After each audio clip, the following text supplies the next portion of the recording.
Part 3 of Lilith the Youth Doll delivers horror at its darkest and most disturbing. Ima was confronted with the Supreme Seeress Elara. Then she heard one word on her phone: run.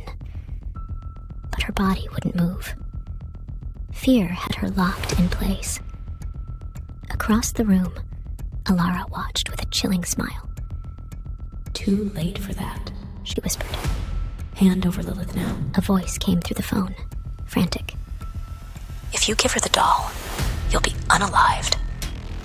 Before Ima could even process it, Elara flicked her index finger, and the phone smashed against the wall. Suddenly, Ima was yanked off the floor, suspended in mid-air as Elara pointed at her.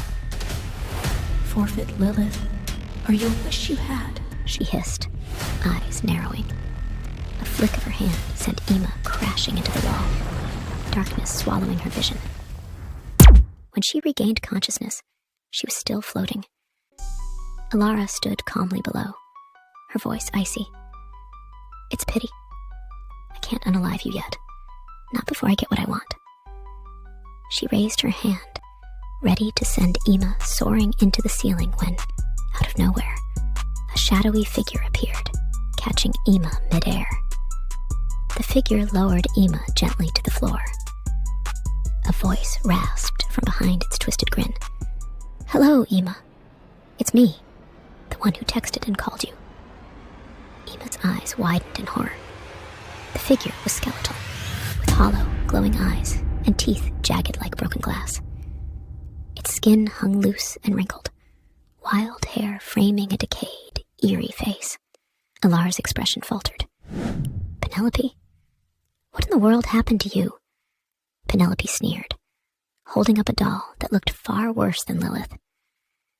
Its cracked head and empty black eyes seemed to stare right through you. Its mouth was a wicked grin filled with sharp teeth. Elara's face turned pale. No. Is that Inner Lilith? Where did you get it?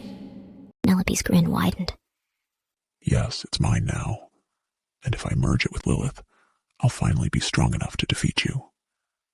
Elara's eyes darted from the doll to Penelope. You idiot. Inner Lilith is very dangerous for all witches, not just me. Penelope ignored her, turning to Ima. Forfeit Lilith to me. Let me end this. Ima, trembling on the floor, whispered, I don't want any part of this. Take Lilith and leave me alone. Penelope leaned closer, her grin widening. Just say it. I forfeit Lilith to you. But Ima hesitated. Won't that unalive me? Elara's voice cut in, seething with fury. You'll never get Lilith, Penelope. If I have to destroy Ima and Lilith together with you, so be it. Elara launched herself toward Ima, but Penelope was faster, blocking her path. Their magic crackled in the air, and the two witches collided in a furious battle. Sparks flew, the room shaking with each blow. Despite Penelope's power, Elara quickly gained the upper hand, forcing her to the ground. Penelope hit the floor hard, gasping for air, her body too weak to move. She glanced at Ima, her voice shaky but clear. I'm sorry. I lied. I wasn't trying to help you. I just wanted to keep you away from the witches, so I could take Lilith for myself. Elara started moving slowly toward Ima and Penelope, her eyes cold and scary. It's over. You two have run out of time. Ima whimpered. Please, I have nothing to do with this. Please, leave me out of this. Elara scoffed. It's too late for that. It's all over now. But before Elara could make her last move, Penelope looked at Elara and said, Elara, meet the new Supreme Seeress. She turned to Ima, her voice fading. I forfeit Inner Lilith to you. Penelope collapsed, lifeless. Ima suddenly holding both dolls, Lilith and Inner Lilith, in her hands. Elara gasped in horror. No, no, no. In a blink, Ima disappeared. From the shadows, Ima's newly transformed figure emerged.